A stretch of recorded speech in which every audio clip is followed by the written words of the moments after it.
morning sun cast long shadows across the hiking trail as Sarah Martinez adjusted her backpack straps for the third time. Her hands trembled slightly, not from the cool mountain air, but from the anxiety that had been building in her chest for weeks. At 28, she had never done anything this impulsive, this potentially dangerous. But after her divorce finalized last month and losing her job at the marketing firm, she felt like her entire world had crumbled around her. "I need this," she whispered to herself, staring at the winding path that disappeared into the dense forest of the Cherokee National Forest in Tennessee. The travel blog she had read online promised that this 3-day solo hiking adventure would be life-changing and spiritually awakening. Right now, Sarah desperately needed both. She had driven 12 hours straight from her apartment in Chicago, stopping only for gas and coffee. Her sister Emma had called her crazy when she announced her plans. "You've never even been camping, Sarah. You don't know the first thing about surviving in the wilderness." Emma's words echoed in her mind as she took her first steps onto the trail. The path was well marked at first, with bright orange blazes painted on trees every few yards. Sarah had studied the trail map obsessively, memorizing every turn and landmark. According to her research, the first day would be relatively easy. 8 miles through gentle rolling hills to a designated camping area near a small creek. She had packed everything the outdoor store clerk recommended: a lightweight tent, sleeping bag rated for 40 degrees, water purification tablets, freeze-dried meals, and enough snacks to feed a small army. As she walked, Sarah tried to focus on the beauty around her, instead of her racing thoughts. The forest was alive with sounds she had never noticed in the city. Birds calling to each other, leaves rustling in the breeze, the distant sound of running water. Wildflowers dotted the sides of the trail in brilliant purples and yellows. For the first time in months, she felt a tiny spark of peace. 3 hours into her hike, the trail began to climb more steeply. Sarah's legs burned, and sweat dripped into her eyes despite the cool temperature. She stopped frequently to catch her breath and check her map. According to her calculations, she should reach the creek by late afternoon, giving her plenty of time to set up camp before dark. But as the hours passed, nothing looked familiar. The landmarks she had memorized, a large boulder shaped like a turtle, a fallen log bridge over a small stream, were nowhere to be seen. Sarah pulled out her map again, studying it carefully. She tried to use her phone's GPS, but there was no signal this deep in the forest. "Okay, don't panic," she said aloud, her voice sounding strange in the quiet woods. The trail has to lead somewhere. She looked behind her, trying to spot the last orange blaze she had seen. But the path behind her looked exactly like the path ahead, an endless tunnel of green trees and brown earth. Sarah forced herself to keep walking. The sun was getting lower in the sky, casting longer shadows between the trees. She had been hiking for nearly 6 hours, and her water supply was running dangerously low. The freeze-dried beef stew in her pack seemed less appealing with each passing hour, but she knew she needed to eat to maintain her energy. As twilight began to fall, Sarah finally admitted to herself what she had been trying to ignore for the past 2 hours. She was completely lost. The trail had disappeared sometime in the late afternoon, and she had been following what she hoped was a deer path ever since. Her carefully planned 3-day adventure had become a nightmare. In less than 12 hours, she found a small clearing surrounded by tall pine trees and decided to make camp. Her hands shook as she tried to remember the YouTube videos she had watched about setting up a tent. The process that had looked so simple on her laptop screen now seemed impossible in the fading light. It took her nearly an hour to get the tent upright and secured, and by then, complete darkness had fallen. Sarah crawled into a sleeping bag fully clothed, too scared to change into the pajamas she had packed. Every sound in the forest seemed amplified in the darkness, branches creaking, leaves rustling, and what she hoped were just small animals moving through the underbrush. She had never experienced darkness this complete. In Chicago, there was always light from street lamps, neon signs, or neighboring apartments. Here, she couldn't even see her hand in front of her face. She tried to calm herself by thinking about why she had come here in the first place. Her marriage to David had ended not with dramatic fights or infidelity, but with a slow, painful realization that they had become strangers living in the same house. They had talked about having children, buying a bigger house, taking exotic vacations, but somehow they never got around to any of it. David spent longer and longer hours at his law firm, and Sarah threw herself into her work at the marketing agency. The final straw came when David announced that his firm was transferring him to their Los Angeles office. "It's a great opportunity. he had said over dinner at their favorite restaurant. We could start fresh out there. But Sarah realized she didn't want to start fresh with David. She didn't want to start anything with David. The divorce proceedings had been surprisingly amicable, probably because they both knew it was the right decision. Losing her job 2 weeks later had felt like a sign from the universe. The marketing agency was downsizing, and despite 5 years of dedicated service, Sarah found herself among the casualties. Her severance package would cover her expenses for a few months, which is when she had gotten the crazy idea to take this hiking trip. I need to find myself, she had told Emma, who had rolled her eyes at the cliché, but Sarah meant it. She felt like she had been sleepwalking through her life for years, going through the motions without ever stopping to think about what she really wanted. Now, lying in her tent in the middle of nowhere, Sarah wondered if this impulsive decision would end up being her last. She had enough food and water for maybe 2 more days if she was careful, but without a clear trail to follow. How would she find her way back to civilization? She must have dozed off despite her fear, because she woke to the sound of rain pattering against her tent. The steady rhythm was actually soothing, and for a moment she felt almost peaceful. Then she remembered where she was, and the anxiety came rushing back. Sarah unzipped her tent flap slightly and peered outside. The rain wasn't heavy, but it was steady. She could see the first hints of dawn through the trees, a pale grey light that made the forest look like something out of a fairy tale. She had survived her first night alone in the wilderness. After eating a granola bar and drinking some of her precious water, Sarah packed up her camp. She tried to retrace her steps from the previous day, looking for any sign of the official trail, but everything looked different in the morning light, and the rain had washed away any footprints she might have left. She decided to follow the slope of the land downward, reasoning that water always flows downhill and might eventually lead to a stream or river. If she was lucky, the stream might lead to a road, or at least to other hikers who could help her find her way.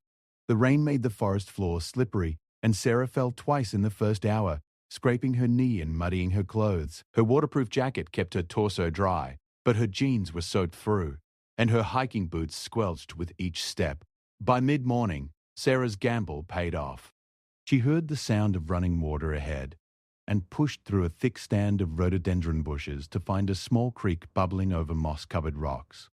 The water was clear and cold, and Sarah was tempted to drink directly from it, despite all the warnings she had read about waterborne illnesses. Instead, she filled her water bottle and added 2 purification tablets, then sat on a large rock to wait the required 30 minutes for them to work. The rain had stopped, and weak sunlight was beginning to filter through the clouds. Sarah allowed herself to feel a moment of hope. If she followed this creek downstream, it would have to lead somewhere. She had been walking alongside the creek for about an hour when she heard voices ahead. Sarah's heart leaped with relief and excitement. She wasn't alone after all. She hurried forward, pushing through the undergrowth toward the sound. But as she got closer, the voices became clearer, and Sarah's relief turned to confusion and then to fear. The men were arguing about something, their voices angry and rough. Through the trees, she could see a small clearing, where 3 men in camouflage clothing were standing around what looked like camping equipment. But this wasn't the kind of camping equipment she had bought at the outdoor store. This looked more military, more serious. Sarah crouched behind a large oak tree, trying to make out what they were saying. Her heart was pounding so loudly she was afraid they would hear it. One of the men was tall and thin with a scraggly beard, while another was short and stocky with tattoos covering his arms. The third man had his back to her, but she could see he was wearing some kind of tactical vest. "I'm telling you, we need to move the operation," the tall man was saying. "Too many hikers on this trail lately. We've got everything set up here," the stocky man replied. "Cost us too much to move now." Sarah didn't understand what kind of operation they were talking about, but every instinct in her body was screaming at her to get away from these men as quickly and quietly as possible. She began to back away, but her foot caught on a fallen branch. The crack seemed impossibly loud in the quiet forest. All 3 men stopped talking and turned toward her hiding spot. Sarah's blood turned to ice in her veins. She held perfectly still, hoping they would dismiss the sound as just another forest noise. But the tall man was already walking in her direction, his hand resting on something at his belt. "Check it out," he called to his companions. "Might be nothing, but we can't take chances." Sarah's mind raced. She could try to run, but she was tired and didn't know the terrain. She could try to hide, but the man was walking straight toward her tree.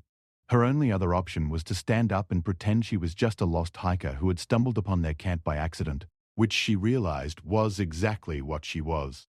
Before she could decide what to do, the tall man rounded the oak tree and saw her crouched there. For a moment they stared at each other in mutual surprise. Then his expression hardened. "Well, well," he said, his voice carrying a distinct threat. "What do we have here?"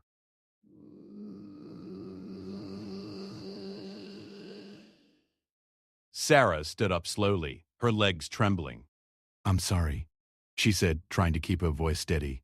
"I didn't mean to disturb you. I'm just lost and was following the creek, hoping to find the trail." The man looked her up and down, taking in her muddy clothes and oversized backpack. "Lost, huh?" he called over his shoulder to his companions. "Boys, we got ourselves a lost little lamb." The other two men approached, flanking Sarah on either side.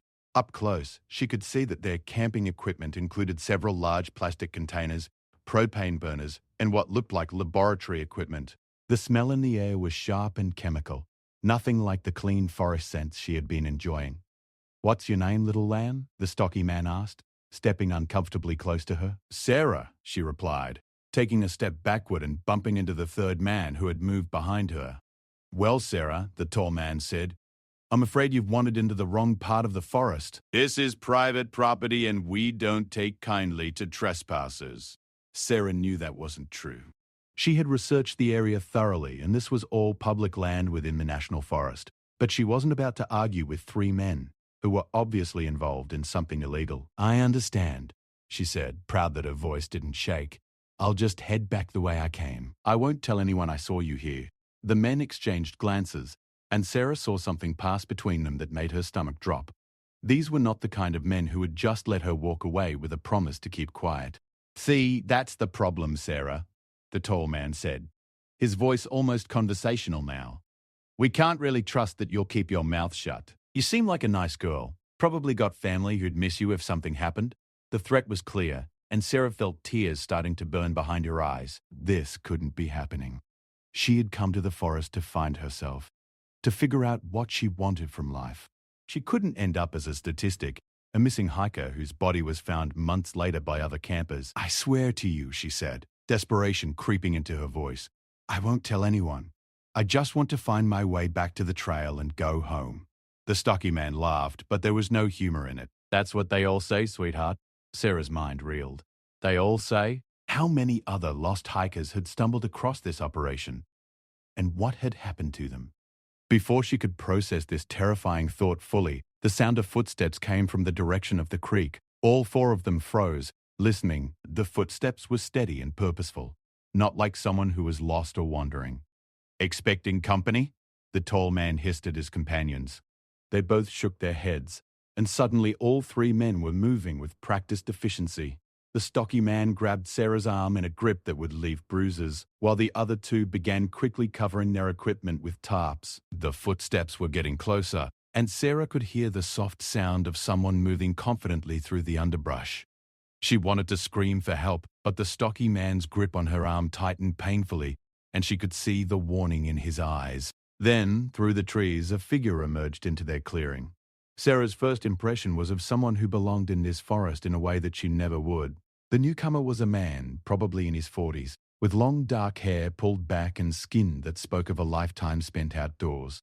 His clothes were simple, jeans, hiking boots and a flannel shirt, but he moved with a quiet confidence that immediately changed the atmosphere in the clearing. Most striking were his eyes. They were dark and steady, taking in the scene, with a calm assessment that seemed to miss nothing. When his gaze met Sarah's, she saw something there that made her heart skip. Not from fear this time, but from a sudden, inexplicable sense of hope. "Gentleman," the newcomer said, his voice carrying a slight accent that Sarah couldn't quite place. "Beautiful morning for a walk in the woods." His tone was conversational, almost friendly, but Sarah noticed that all three of the other men had tensed at his arrival. The tall man stepped forward, trying to position himself between the newcomer and their equipment. "Private conversation here, friend," the tall man said. "Maybe you should move along." The newcomer smiled, but his eyes remained watchful. "Actually, I was following this young lady's trail. Her sister asked me to check on her when she didn't call in last night as planned." Sarah's confusion must have shown on her face, because the newcomer's eyes flicked to hers for just a moment, and she could have sworn she saw him give her the tiniest shake of his head. It was lying about knowing her sister. But why? Funny thing about trails, the newcomer continued, still in that conversational tone. They have a way of leading you exactly where you need to be. There was something in his voice now, something that made the hair on the back of Sarah's neck stand up. It wasn't threatening exactly, but there was power there, a quiet authority that seemed to fill the clearing. The stocky man's grip on Sarah's arm loosened slightly, and she noticed that all three men seemed suddenly uncertain. They had been in control of the situation just moments before, but the arrival of this stranger had shifted something fundamental. "Look, we don't want any trouble," the third man spoke for the first time, his voice carrying a note of nervousness that hadn't been there before. "Neither do I," the newcomer replied. "I just came to collect Sarah here and make sure she finds her way safely back to the trail." He said her name, as if he had known her for years. And somehow, Sarah found herself believing that he had indeed come to help her, even though she had never seen him before in her life. There was something about his presence that made her feel safer than she had since entering the forest. The tall man wasn't ready to give up so easily. "Like I told the girl, this is private property. Both of you need to move along." For the first time, the newcomer's expression hardened slightly. "This land has been walked by my people for hundreds of years before any government decided to call it property. Every tree, every rock, every stream has a story. And right now, the story I'm hearing isn't one I much care for." There was something almost mystical in the way he spoke, and Sarah found herself thinking of the title she had read on that travel blog. Something about Cherokee wisdom and forest spirits. Was this man Cherokee? There was certainly something about him that suggested deep roots in this land, a connection to the forest that went beyond simple familiarity. The three men exchanged glances again, but this time there was uncertainty in their looks instead of confidence. The stocky man released Sarah's arm entirely, and she took a small step toward the newcomer.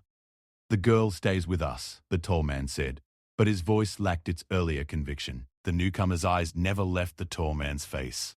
"No," he said simply. "She doesn't." It was just one word, but it carried such quiet authority that Sarah felt something shift in the clearing. The three men who had seemed so threatening just moments before now looked like schoolboys facing a stern teacher. "Sarah," the newcomer said, still not looking at her, "walk toward me, slowly." Sarah didn't hesitate.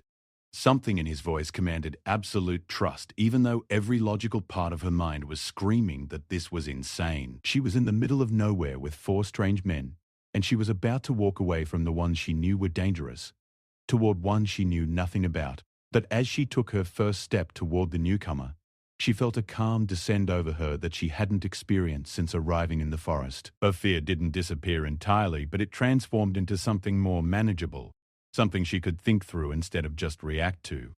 The stocky man started to move, as if to grab her again, but the newcomer's gaze shifted to him, and he stopped mid-motion. Sarah had never seen anything like it, the power of simple presence to change a situation so completely.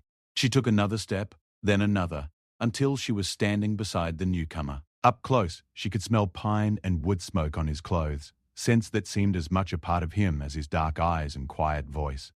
"Thank you," she whispered, not sure if he would even hear her. He gave her the slightest nod, acknowledging her gratitude, but his attention remained focused on the three men across the clearing. "Now," the newcomer said, his voice still carrying that strange authority, "I think it's time for everyone to go their separate ways." The tall man's jaw tightened. "You don't understand what you're walking into, friend. This isn't some nature hike disagreement." "I understand more than you think," the newcomer replied. "I understand that this young woman got lost and stumbled into something she was never meant to see. I understand that you three are running an operation that has nothing to do with camping or hiking. And I understand that the forest doesn't appreciate what you've brought here." There was something in the way he spoke about the forest that made Sarah's skin prickle. He talked about it as if it were alive, as if it had opinions and preferences. The rational part of her mind dismissed this as just colorful language. But something deeper responded to his words with recognition. "Look," the third man said, his voice now openly nervous, "we don't want any trouble with you people." "You people?" the newcomer repeated, his tone deceptively mild. The third man's face flushed red. "I didn't mean anything by that. I just meant..." I know what you meant, the newcomer interrupted. And I know what you're doing here. The question is whether you're smart enough to pack up your operation and leave these woods before something happens that can't be undone. Sarah felt the tension in the clearing ratchet up another notch. The stocky man's hand moved toward his belt, and she saw the newcomer's eyes track the movement with predatory focus. Easy, the newcomer said softly. Nobody needs to do anything foolish here. But the stocky man was apparently beyond listening to reason. His hand closed around what Sarah now realized was a knife handle, and he took a step forward. What happened next seemed to unfold in slow motion. The newcomer moved with fluid grace, stepping protectively in front of Sarah while simultaneously reaching into his jacket. But instead of producing a weapon, he pulled out what looked like a small leather pouch. He opened the pouch and scattered something into the air, a fine powder that caught the morning sunlight and seemed to shimmer as it fell. The breeze, which had been barely noticeable before, suddenly picked up, swirling the powder around the clearing. Sarah expected to smell herbs or spices, but instead, the air filled with scents she couldn't identify, something wild and green and ancient. The three men stopped their advance, looking around in confusion as the wind continued to swirl around them. What the hell? The tall man muttered, but his voice sounded different now, less confident. The newcomer began to speak in a language Sarah didn't recognize. The words were rhythmic and flowing, almost like a chant or prayer. As he spoke, the wind grew stronger, and the trees around the clearing began to sway and creak. Sarah's rational mind told her this was all coincidence. Mountain weather could change quickly, and wind was common in forests. But there was something about the timing, the way the natural world seemed to respond to the newcomer's voice, that made her wonder if there were forces at work beyond her understanding. The three men were now looking genuinely frightened. The stocky man had released his knife and was backing away from the newcomer, his eyes wide with something that looked like superstitious terror. "This is crazy," the tall man said, but his voice shook slightly. "It's just wind, just some kind of weather change."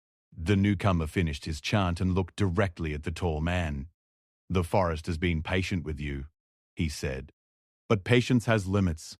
You have until sunset to remove your operation from these woods. After that, the mountain will remove you." It was an impossible threat. Mountains didn't remove people. Forests didn't have patience. But looking around the clearing, Sarah could see that all three men believed every word. There was something about the newcomer's presence, combined with the sudden wind and the strange powder and the words in an unknown language, that had shaken their confidence completely. "This is insane," the tall man said, but he was already moving toward their equipment. "Come on, let's get out of here." The other two men didn't need to be told twice. They began rapidly packing their gear, casting nervous glances at the newcomer and the still swaying trees. Within minutes, they had loaded their equipment onto portable frames and were preparing to leave the clearing. As they prepared to go, the tall man turned back to Sarah and the newcomer. "This isn't over," he said, trying to recapture some of his earlier menace. "We know these woods, too." The newcomer smiled, but there was no warmth in it. "Do you? Then you know that these woods remember everything. Every footstep, every voice, every intention. And they don't forget." The tall man's face went pale, and without another word, he shouldered his pack and followed his companions out of the clearing. Within moments, the sound of their passage faded, and Sarah and the newcomer were alone. The wind died down almost immediately, and the forest returned to its normal, quiet rustling. Sarah stared at the newcomer, her mind racing with questions. "Who are you?" she asked finally. He turned to face her fully for the first time, and Sarah was struck again by his calm, steady eyes. "My name is Joseph Crowfeather," he said. "And you, Sarah Martinez from Chicago, are very lucky to be alive." Sarah's heart skipped. "How do you know my name? How do you know where I'm from?" Joseph smiled, and this time there was warmth in it. "Your sister Emma posted on the Cherokee National Forest Facebook page last night, asking if anyone had seen you. She was worried when you didn't call. I volunteer with the Forest Service sometimes, helping find lost hikers." Relief flooded through Sarah, followed immediately by embarrassment. "Emma? Did that? Oh, God, she must be so worried. I was supposed to call her last night, but my phone doesn't have any signal out here." "Mountain hollows can block cell towers," Joseph agreed, "but your sister's instincts were good." You were in real danger with those men. Sarah shivered, remembering the look in the tall man's eyes when he had talked about other people who had promised to keep quiet. What were they doing out there? What kind of operation? Joseph's expression darkened. Meth lab, most likely. These woods have been dealing with that problem for years. Remote locations, fresh water, easy to hide. But they bring violence with them, and they poison the land. That powder you threw, Sarah said hesitantly. And the chanting. What was that? Joseph was quiet for a long moment, studying her face. What do you think it was? I don't know, Sarah admitted. My rational mind says it was some kind of psychological trick, something to spook them, but it felt like more than that. It felt like... She struggled for the words. It felt like you were asking the forest for help. Joseph nodded slowly. My grandmother always said that the old ways work best when people are ready to believe in them. Those men have been in these woods long enough to hear the stories, to feel the presence of something older than their small concerns. Sometimes that's enough. But the wind, Sarah pressed. The way the trees moved right when you started chanting. Weather changes quickly in the mountains, Joseph said matter-of-factly. But yes, sometimes it changes at just the right moment. There was something in his tone that suggested he believed it was more than coincidence. But he wasn't going to try to convince her. Sarah found herself respecting that approach more than if he had insisted on supernatural explanations. Thank you, she said simply. I thought I was going to die. The forest doesn't give up its visitors easily, Joseph replied, especially not ones who come here seeking something important. Sarah looked at him in surprise. How did you know I was seeking something? Why else would a city woman with no camping experience come alone into the wilderness? You didn't get lost by accident, Sarah. You got lost because you needed to be found. His words sent a shiver through her that had nothing to do with the morning chill. There was truth in them that she wasn't ready to examine too closely. Right now, I just need to be found by the trail, she said, trying to lighten the mood. And then found by my car, and then found by the nearest hot shower. Joseph laughed, a rich sound that seemed to belong in the forest. All of those things can be arranged. The trail is about half a mile upstream from here. You were closer than you thought. Will you show me? Sarah asked, then felt embarrassed by how desperate she sounded. Of course. But first, let me ask you something. What made you decide to come here? To these particular woods? Sarah found herself telling him about the divorce, about losing her job, about the travel blog that had promised transformation. As she spoke, they began walking along the creek, Joseph moving with the easy confidence of someone who knew every rock and root. The blog mentioned Cherokee wisdom, she said as they walked. Something about forest spirits and finding your true path. I thought it was just marketing language, but now... She gestured around at the trees, at Joseph himself. The Cherokee have been in these mountains for over 1,000 years, Joseph said. Before that, other peoples walked these paths. The land holds all of their wisdom, all of their stories, but it doesn't share them with everyone. Why did it share them with me? Sarah asked. Joseph stopped walking and looked at her seriously. Did it? Sarah considered this. She had gotten lost, yes, but she had also survived her first night alone in the wilderness. She had stumbled across dangerous men, but help had arrived at exactly the right moment. She had been terrified, but she had also felt moments of deep peace among the trees. I don't know, she said honestly. That's a good start, Joseph said approvingly. Certainty is overrated. Questions are more interesting. They walked in comfortable silence for a while, following the creek as it wound through stands of pine and oak. Sarah found herself noticing things she had missed in her panic the day before. The way sunlight filtered through the canopy, the intricate patterns of moss on rocks, the dozens of different bird songs layering over each other. Joseph, she said as they climbed over a fallen log, what you did back there with those men, you had to do that before. His expression grew serious. More often than I'd like, the Forest Service works with local law enforcement, but these operations can be hard to find and dangerous to approach. Sometimes traditional methods work better than official ones. Traditional methods? Fear, Joseph said bluntly. Those men knew enough Cherokee stories to be afraid when the wind started blowing at the wrong time. Fear of the unknown can be more powerful than fear of arrest. Sarah thought about the way the three men had reacted to Joseph's presence, the immediate shift in power dynamics. You've done this before. My grandmother was a storyteller, Joseph said. She taught me that stories have power. especially when people are ready to believe them. Those men have been living in the forest long enough to hear the old stories, to feel watched when they're alone among the trees. Do you believe the stories? Joseph smiled. I believe in the power of stories.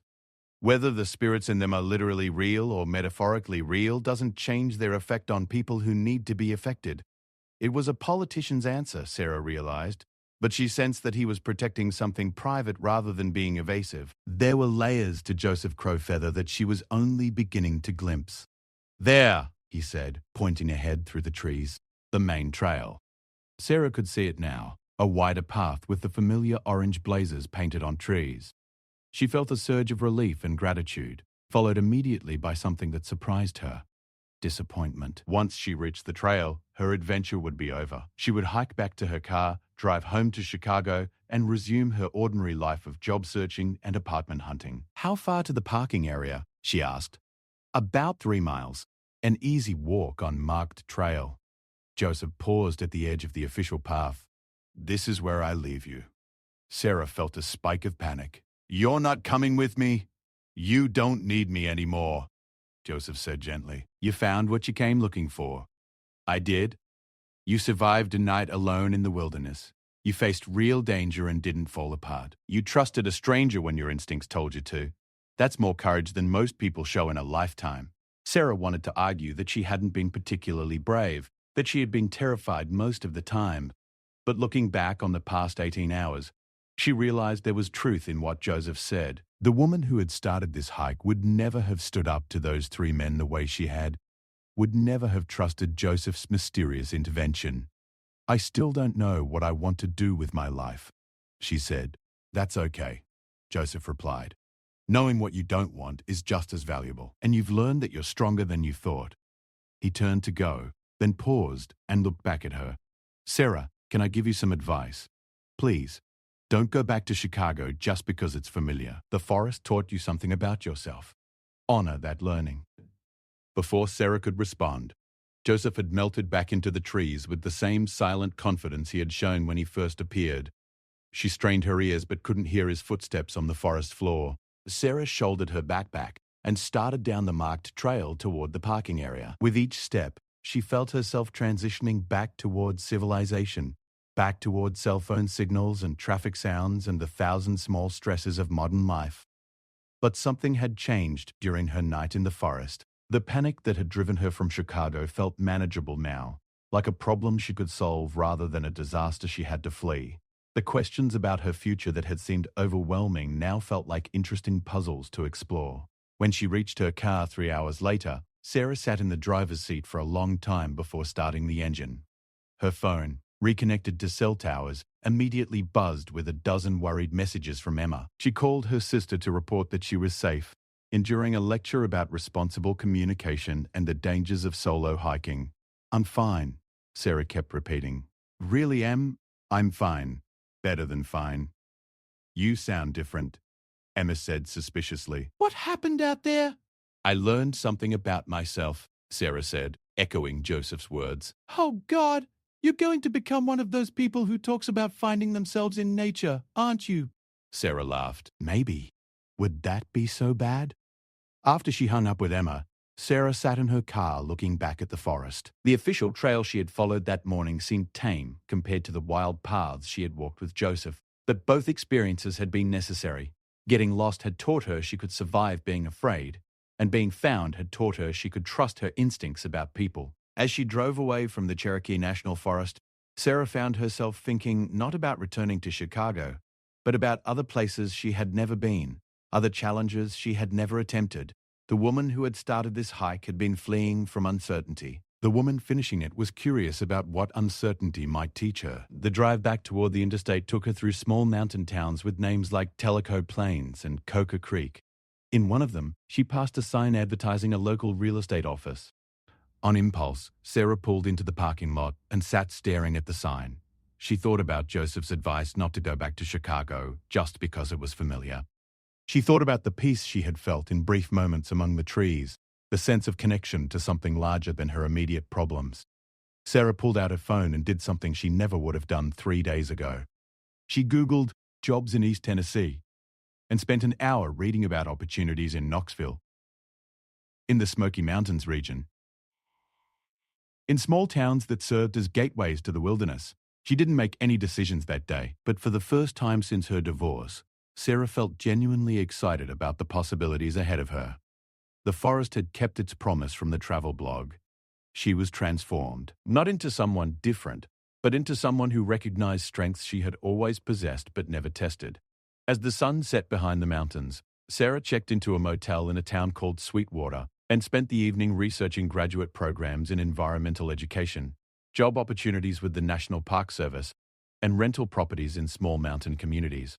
She had come to the Cherokee National Forest to find herself.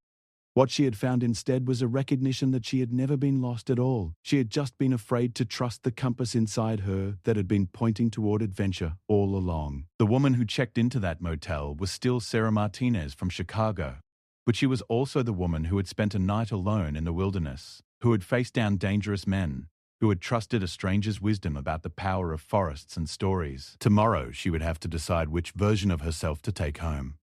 Sarah woke before dawn in her motel room, alert in a way she hadn't been for months.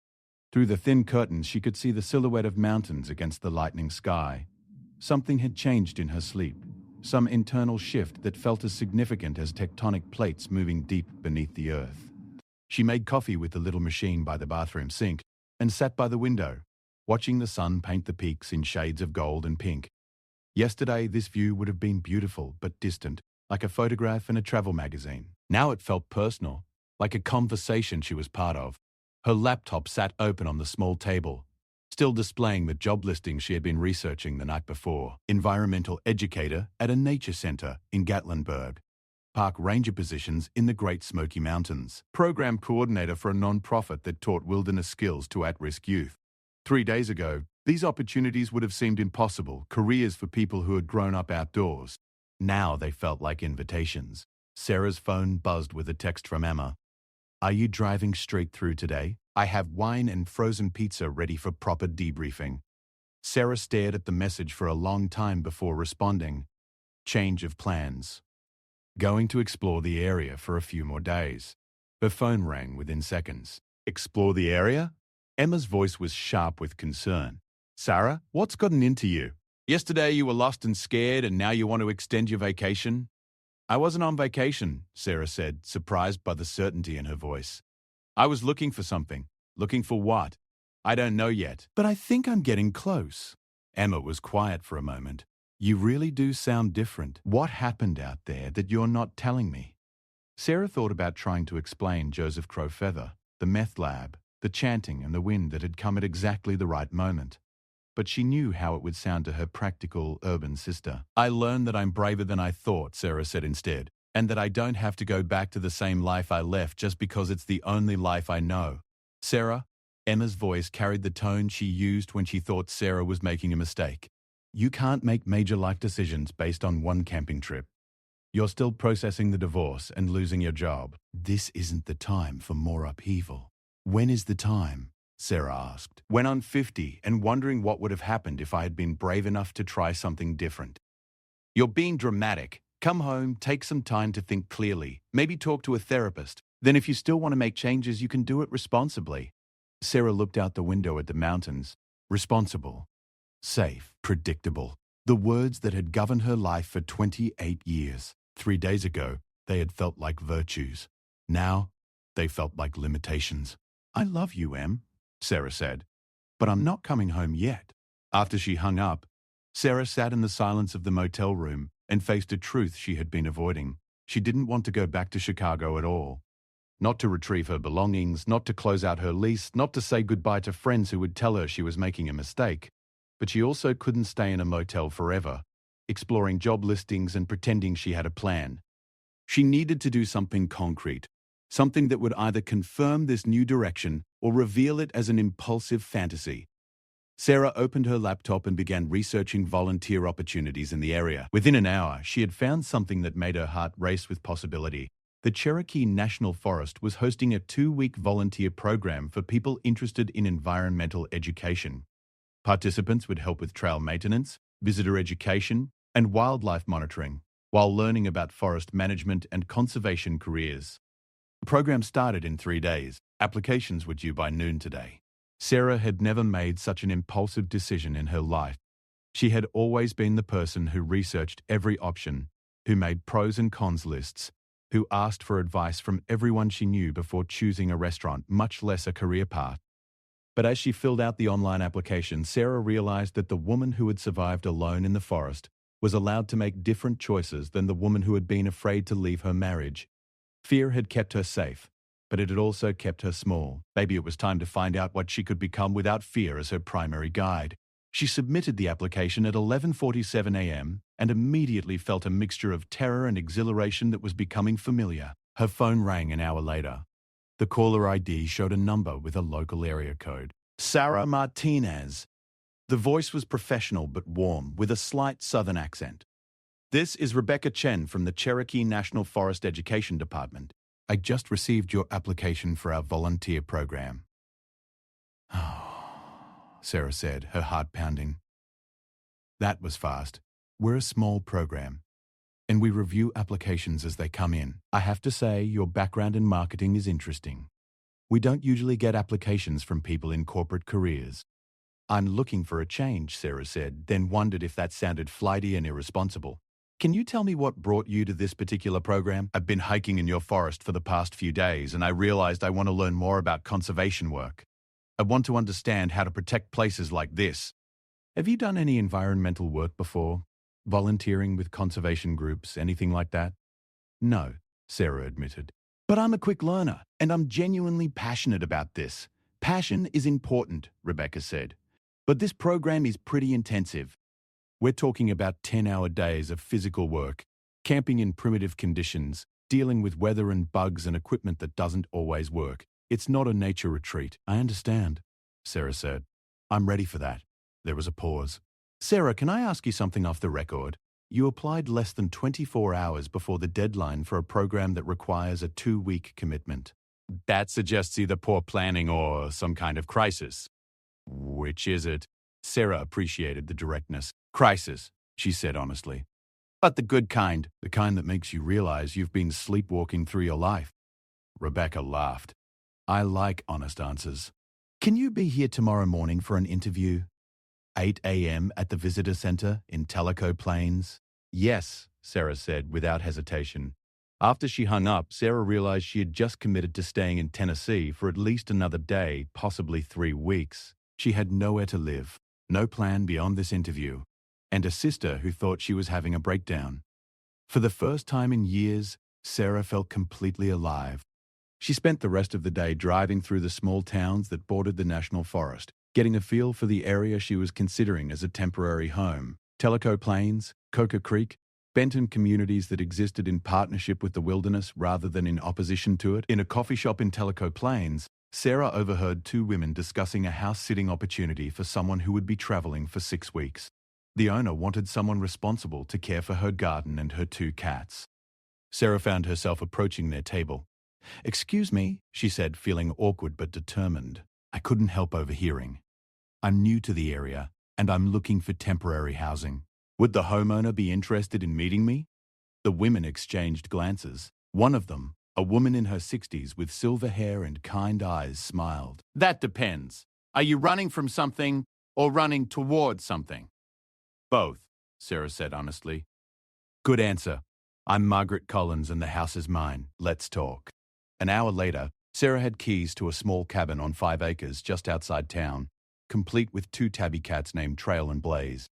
Margaret was a retired teacher who was visiting her daughter in Oregon, and she liked the idea of having someone stay who was genuinely interested in the area rather than just passing through. The land connects to the national forest, Margaret explained as she showed Sarah around the property. You can hike from the back door if you want. There's a stream about a 1/4 mile up the hill, and the old Cherokee footpath runs right through the lower meadow. Sarah stood in the meadow Margaret had mentioned, looking up at the forested hills that rose in all directions.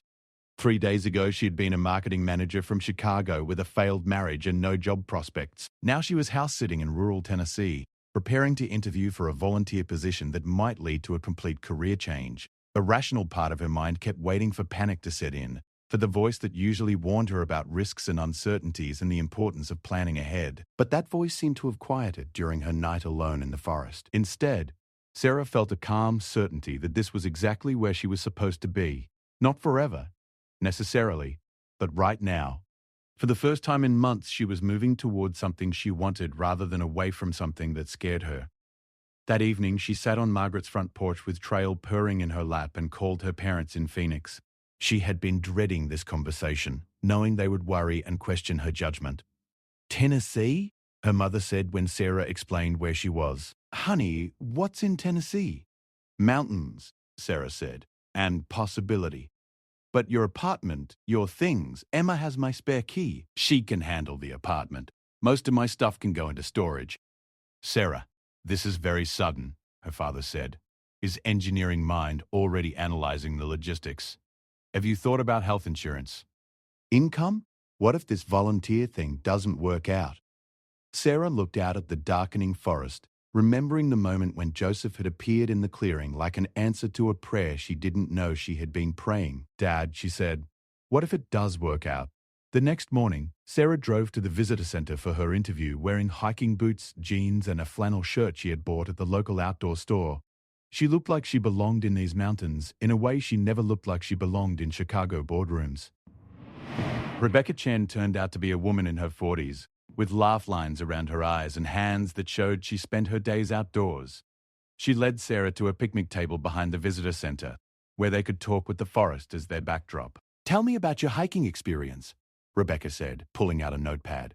"Honestly, I had almost none before this week, but I just spent 2 nights camping alone in the backcountry, and I learned that I'm more capable than I thought." "What did you learn?" Sarah thought about the question seriously.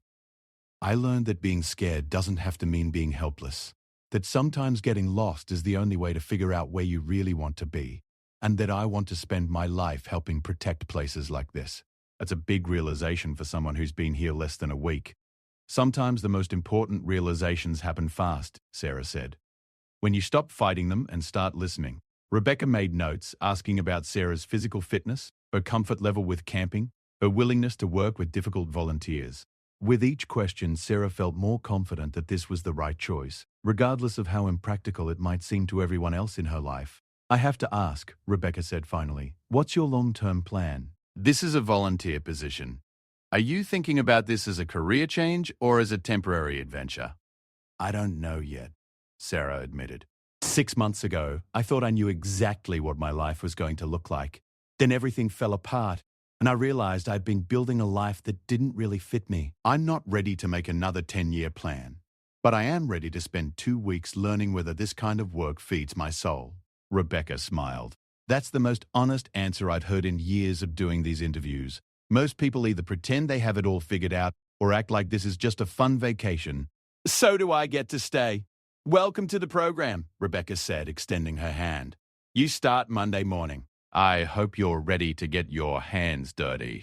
As Sarah drove back to Margaret's cabin, she felt a peace that had been missing from her life for years. She wasn't running away anymore. She was running towards something. She didn't know exactly where this path would lead, but for the first time in her adult life, that uncertainty felt like freedom rather than fear. That evening, she called Emma to explain her decision to stay in Tennessee for at least a month. "I think you're having a breakdown," Emma said bluntly. "This is not like you, Sarah. You don't make impulsive decisions. You don't move to places you've never been. You don't change careers based on a few days of camping." "Maybe that's the problem," Sarah replied. "Maybe I've been so afraid of making the wrong choice that I never made any real choices at all." "What about your lease? Your stuff? Your life in Chicago?" "My life in Chicago was making me miserable. I just didn't want to admit it." Emma was quiet for a long moment. "Are you sure this isn't just about David?" Sometimes after a divorce, people make drastic changes because they're trying to become someone their ex wouldn't recognize. Sarah considered this. Was she doing this to prove something to David? To show him she could be adventurous and independent? She didn't think so, but it was worth examining. "I haven't thought about David once since I've been here," Sarah realized as she said it. "This isn't about him at all. It's about me figuring out who I am when I'm not trying to be who I think I should be." "And you think you'll figure that out by playing in the woods for a few weeks?" "Maybe. Or maybe I'll figure out that I'm not cut out for this kind of life and I need to go back to marketing. But at least I'll know, instead of always wondering. After she hung up, Sarah walked down to the stream behind Margaret's cabin.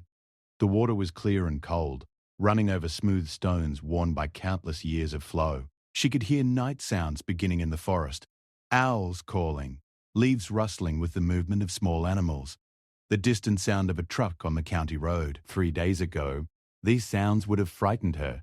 Now they felt like a welcome home chorus. Sarah knew that she was taking a risk, that she might fail at this new direction, that she might discover she wasn't suited for outdoor work or rural living. But she also knew that the woman who had survived alone in the Cherokee National Forest was strong enough to handle failure. She was strong enough to try again, to make different choices, to keep moving toward the life that was calling her. As she walked back to the cabin, Sarah found herself thinking about Joseph Crowfeather and his words about the forest not giving up its visitors easily. She had come here lost and desperate, and the forest had tested her, challenged her, and ultimately offered her a new beginning. Maybe that was what transformation really meant. Not becoming someone different, but becoming brave enough to be who you had always been, underneath the fear and expectations and need to be safe. Sarah Martinez from Chicago was gone. In her place was Sarah Martinez from wherever this path led her, and for the first time in years, that felt like exactly the right person to be. Standing on Margaret's porch in the Tennessee mountains, with 2 cats winding around her legs and the vast darkness of the national forest stretching out before her, Sarah finally understood what the travel blog had meant about finding your true path. It wasn't something you discovered on a map or read about in a guidebook. It was something you walked, step by step, into the unknown territory of your own courage.